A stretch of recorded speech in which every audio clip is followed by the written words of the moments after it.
নবী সাল্লাল্লাহু আলাইহি ওয়াসাল্লাম কাবা ঘরে নামাজ পড়ছেন। আবু জেহেল নাম শুনেছেন? আবু জেহেল দেখে ফেলেছে, এসে নবী সাল্লাল্লাহু আলাইহি ওয়াসাল্লামকে আঘাত করেছে, একটা ঘুষি দিয়েছিল। আল্লাহ রাসূল সাল্লাল্লাহু আলাইহি ওয়াসাল্লাম কিচ্ছু বলেন নাই। এই দৃশ্যটা দেখেছেন একজন দাসী, দেখে হামজা রাদিয়াল্লাহু আনহু স্বীকার করে ফিরছিলেন। তিনি কিন্তু তখন ইসলাম কবুল করেন নাই, নবীর চাচা, আপন চাচা। হামজা রাদিয়াল্লাহু আনহু আসছেন, তাকে বলছে ইয়া আবু আমারা, ইয়া আবা আমারা, হে হামজা, তার উপনাম ছিল এটা।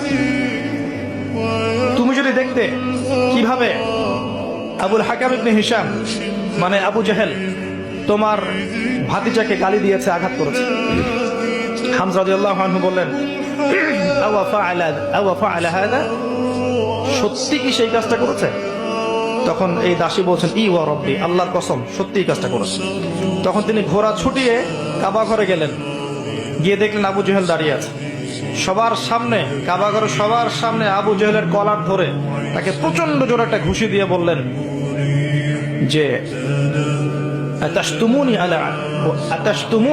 ওয়া আনা আলা দীনিহি, তুমি কি আমাকে আঘাত করবে? আমি নিজে তার দ্বীনের উপরে আছি।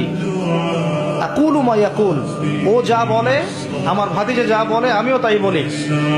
রুদ্দাহা ইন ইসতাতা'তা, তোমার যদি ক্ষমতা থাকে এই ঘুষি ফিরিয়ে দিয়ে দেখাও।